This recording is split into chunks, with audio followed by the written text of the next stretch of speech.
Сәлем достар, келесі сабаққа қош келдіңіздер. Және бұл сабақта стандарт input output, redirecting және piping. Яғни бұны қазақ тіліне аударып жатпадым, алайда стандарт енгізу шығару және redirection деп отырғанымыз басқа жаққа бағыттау, сондай-ақ piping, яғни біріктіру. Осындай командалармен танысамыз. Біз қарастырған соңғы сабақтарда және осы келесі 1-2 сабақта Linux-тің бастапқы қадамдары кішкене күрделі болуы мүмкін, алайда бұл енді болашаққа, яғни Linux-тің күрделі қадамдарына дайындық деп қарастырсаңыздар болады. Және бұл сабақта берілетін және алдыңғы сабақта берілген мағлұматтар осы Linux-тің тереңдеп білуге, Linux-пен жақынырақ танысуға алғашқы қадам десек болады. Және осы сабақта берілетін мағлұматтар бұл осы Linux-тің ажырамас бөлігі болып саналады. Олай болса, стандарт input output деген не, redirection деген не, және piping деген не деген сұрақтарға жауап іздеп көрейік. Бірінші стандарт input output және errorдан бастаймыз. Яғни стандарт input output error деп отырғанымыз бұл қазақша стандартты енгізу, шығару және қате деп айтсақ болады. Және оны Linux әлемінде стандарт streams деп атайды. Мына жердегі берілген мағлұмат осы Википедия парақшасынан сілтеме жасай отырып алынды, және осы мағлұматты аударып көрейік. Компьютер әлемінде дейді стандарт streams дейді, яғни стандартты ағымдар, бұл communication channels дейді, яғни байланыс арналары болып есептелінеді. Және бұл байланыс арналары компьютердің бағдарламалары мен оның жұмыс жасау ортасын байланыстыратын арналар дейді. Енді бұл аударма және де бұл жердегі берілген мағлұмат кішкене күрделі болуы мүмкін, алайда қарапайым тілмен айтатын болсақ, осы компьютермен жұмыс жасаудың, яғни компьютердік бағдарламалар мен оның жұмыс ортасын байланыстыратын арнаның негізгі 3 түрі болады, яғни 3 байланыс түрі болады.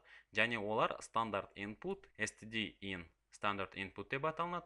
Одан кейін стандарт output, яғни стандартты шығару, ол std-out, және стандарт error, яғни стандартты қате. Енді бұл 3 арнамен байланыс жасаудың физикалық байланыс жасау түрлерінің 3 негізгі түрі осы консоль арқылы іске асалды дейді. Яғни мысалы стандартты енгізу деп отырғанымыз көп жағдайда біз пернетақтамен осы бағдарламаларға, басқа да жұмыс ортамызға қажетті командаларда пернетақтамен береміз. Және стандарт output, яғни шығатын мағлұматтардың барлығын көп жағдайда монитордан көретініміз белгілі. Енді стандарт error деп отырған, ол да көп жағдайда осы монитордан көріп жатамыз, алайда кейбір жағдайда қатені басқа файлға немесе басқа аумаққа аударып жіберуге болады. Онымен төменде кішкене танысамыз. Енді стандарт input, стандарт output, стандарт error деп отырғанымыз, яғни 3 communication channel, яғни байланыс арнасы деп айтсақ болады. Және бұл байланыс арнасын қысқартып айтатын болсақ, std-in, std-out және std-error, яғни стандарт error деп айтып жатады. Және осы каналдардың, яғни 3 арнаның өзінің белгіленген номерлері болады. Стандарт input, яғни стандартты енгізу көп жағдайда 0 санымен белгіленіп жатады. Стандарт output 1 санымен, сондай-ақ стандарт error 2 санымен белгіленеді. Және бұны мен қазір сіздерге осы Ubuntu машинасында көрсетіп түсіндіруге тырысамын, және түсінікті болады деген ойдамын. Және қарап отырсаңыздар, бұның барлығы неге қажет, бұны мен қолданамын ба деген сіздерге сұрақ туындауы мүмкін. Алайда Linux, сондай-ақ Unix операциялық жүйелері бұл 1970 жылдары даму бастады дедік. Және осындай қалыптасқан заңнамалары, осындай қалыптасқан қағидалары бар деп айтсақ болады. Және бұны біліп, жұмыс жасау барысында бізге көмегі тиетініне мен сенімдімін. Олай болса, бұның енді түпкілікті қазбалап жатудың қажеті жоқ. Яғни бізге білу керегі, мысалы стандарт input деген нәрсе бар, және ол көп жағдайда нөлмен белгіленеді. Стандарт output деген тағы да бір нәрсе бар. Енді бір нәрсе деп отырғанымыз, бұл байланыс каналдары, яғни байланыс арнасы деп айттық. Және оны 1-мен белгілейміз, мысалы outты, және errorды 2-мен белгілейміз.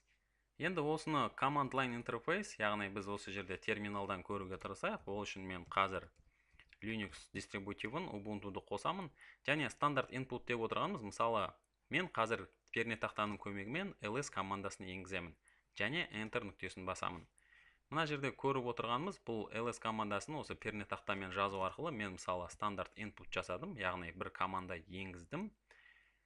Және стандарт output деп отырғанымыз, осы жерде команданың бізге берген нәтижесін тағы да мен монитордан, терминалдан көріп отырмын. Демек, бұл стандарт output болды.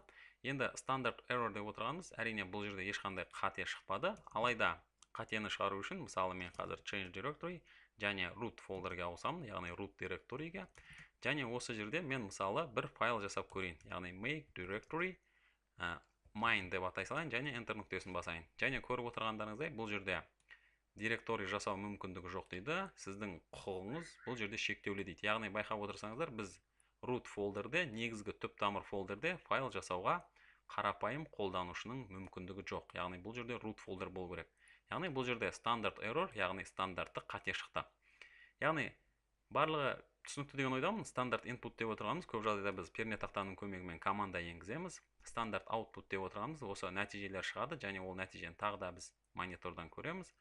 Одан кейін стандарт error, яғни стандартты қате бар, және ол қатені де көп жағдайда осы монитордан көріп жатамыз. Алайда бұны басқа жаққа бағыттаудың және де стандарт errorдың басқа да түрлері болуы мүмкін. Оны кейінгі сабақтарда және болашақта тереңдеп оқығанда таныса жатарсыздар. Енді осы мағлұматтарды, яғни мысалы inputты, мысалы пернетақтадан емес, басқа жерден енгізуге де мүмкіндік болады. Осы терминалға мен командаларды қолмен пернетақтадан жазып отырмай, мысалы оны бір файлдан да енгізуге болады, мысалы командаларда. Оны осы бағыттау арқылы іске асырамыз. Яғни бағыттау деп отырғанымыз, мына жерде 3 бағыттау белгісін көріп отырсыздар. Яғни стандарт input, стандартты енгізу жасау үшін, мысалы біз кіші белгісін қолданамыз. Енді математика тілінде мынау кіші белгісі деген ойдам, мен ұмытып отырмасам, алғашқы бастауыш мектептерде. Яғни бағыттау жасау үшін, стандарт input жасау үшін кіші белгісін қолданамыз. Стандарт outputты бағыттау үшін біз үлкен белгісін қолданамыз. Және де errorды, яғни қатені бағыттау үшін біз 2 санын жаза отырып, тағы да үлкен санын пайдаланамыз. Енді redirection, яғни бағыттау деген осы белгілермен іске асады, және ол да кішкене түсініксіздеу болса, оны Ubuntu машинасына келіп терминалдан көрсетейік. Яғни қараңыздар. Мысалы, бірінші стандарт output-тан бастайық, яғни бізге мағлұмат шығатын болса, оны бағыттау қалай іске асады. Мысалы, мен ls командасын жазамын, және бұл жерде, мысалы, мен оны бізге шығатын стандарт, мысалы, бұл жерде қазір мен сіздерге айтып кеткендей, бұл жерде стандарт output бізге қазір шықты, және оны терминалдан көріп отырық. Алайда оны бағыттау үшін, мысалы, мен ls командасын пайдаланып, үлкен белгісін жазамын, және де қай жерге осы шығатын мағлұматты бағыттауға мүмкіндік болады. Мысалы, мен IoT Алматы қолданушысының home directory, яғни үй директорийіне сол жердегі файлға ауыстырғым келіп отыр. Олай болса, мен мына белгішені қолданамын, және сол жерде, мысалы, desktop, яғни және осы десктопта, мысалы, стандарт output-тың бағыттауын айтайық. Мысалы, стандарт output 1 txt файл. Енді мен тағы бір қайталап кетейін, яғни ls командасын жазып, enter нүктесін басатын болсам, онда бізде мынандай мағлұматтар шығушы еді. Алайда мен оны қазір бағыттап отырмын, яғни redirection жасап отырмын, мен оны басқа жаққа бағыттап отырмын.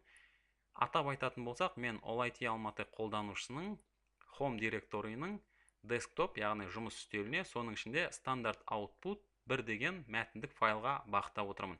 Енді мына жердегі tilde белгісі, яғни мына белгі сіздерге кішкене түсініксіздеу болса, оны мен толық жазуға да мүмкіндігім бар. Яғни қараңыздар, root folder, одан кейін home және IoT Алматы қолданушысы, оның десктопы және стандарт output. Enter нүктесін басамын, және ешқандай стандартты output, яғни стандартты шығу ешқандай нәтиже шықпады, ол бізде мына файлға ауысты. Енді мен мынаны кішкене кішірейтетін болсам, онда бізде стандарт output 1 txt файлын көруге болады, және мен осы файлды ашатын болсам, онда бізде терминалда шығатын мағлұмат осы файлға бағытталғанын, яғни redirection жасалғанын көре аламыз. Және сіздерге бұл жерде берілген осылай бағыттау сіздерге ешқандай пайдасы жоқ сияқты болып көріну мүмкін. Әрине біз бұл жерде терминалдан ол мағлұматты көріп танысуға мүмкіндігіміз бар. Оны біз неге файлға жіберіп жатырмыз деген сұрақ туындауы мүмкін. Алайда болашақта осы Linux пен жұмыс жасау барысында оның барлығын толығырақ түсініп, сіздің қажетіңізге жаратып жатасыз. Енді стандарт error, яғни стандартты қатені де басқа файлға бағыттап жіберуге мүмкіндік болады. Яғни сіздер осы Linux әлемінде жоғары деңгейде жұмыс жасау барысында көптеген қате шығатын командалар қате шығару мүмкін. Сол командадан қателерді оқып отырмай, басқа жаққа бөліп жіберіп, тек қажетті мағлұматты алу мүмкіндігі туындайды. Олай болса, оны көру үшін мен тағы да осы жерде жаңағы make dir командасын пайдаланып көрейін. Және бізде мысалы all IT деген папка жасауға тырысып көрейін. Және көріп отырғандарыңыздай біз бұл жерде папка жасай алмаймыз, себебі қарапайым қолданушы root фолдерде ешқандай папка жасай алмайды. Осы шыққан қатені мен қазір басқа жаққа бағыттап жібермекшімін. Және оны бағыттау үшін қолданатын бізде белгі 2, одан кейін үлкен белгісі. Мысалы мен мына жерге тағы да жазамын. Яғни make dir, одан кейін all IT папкасын жасамақшы боламын. Алайда шығатын қатені мен қазір бағыттауым керек. Яғни файлға бағыттап жіберемін. Және ол файл бізде home all IT, яғни бұл жерде root фолдерді ұмытпау керек. Home all IT Алматы desktop, мысалы қате деп аталатын файл жасайық, яғни qate.txt. Және enter нүктесін басамын. Енді мына жерде txt бізде мүлдем көрінбей қалды. Яғни qate.ext болып кеткен екен, яғни txt. Enter нүктесін басамын. Енді бізде қазір qate.txt деп аталатын мәтіндік файл пайда болды, және ол жерде осы қатенің жазуы шығады. Яғни көріп отырсаңыздар, мына жерде qate.txt мәтіндік файлы пайда болды. Мен осы файлды ашамын, және көріп отырғандарыңыздай make dir cannot create directory дейді, яғни directory файл жасай алмаймыз дейді, all IT деп аталатын. Себебі сіздің құқығыңыз жоқ дейді. Яғни мына жерде біздің терминалда көретін қатені біз файлға бағыттап жібердік. Оның барлығы сізге қазір кішкене қажетсіздеу және пайдасы жоқ болуы мүмкін, алайда бұл осы Linux-тің Unix операциялық жүйелерінде қалыптасқан заңнама, және бұл бағдарламалар болашақта Linux-пен жұмыс жасау барысында сізге үлкен көмегі болады. Енді бізде стандарт input қалды, яғни стандарт inputты қалай жасаймыз деген сұрақ туындауы мүмкін. Ол үшін бізге piping деп аталатын технологиямен танысқан жөн болуы мүмкін. Бұлайша да көрсетуге болады деген ойдамын. Олай болса қалай істейміз? Мысалы, стандарт inputты көрсету үшін біз команданы басқа файлдан алу керек, немесе осы білесіздер ме, стандарт inputты әзірге қалдыра тұрайын, алайда стандарт output, сондай-ақ стандарт errorды қалай бағыттасақ, осы стандарт inputты да оңай бағыттауға болады. Ол үшін біз осы кері бағыттау белгісін пайдалансақ болғаны.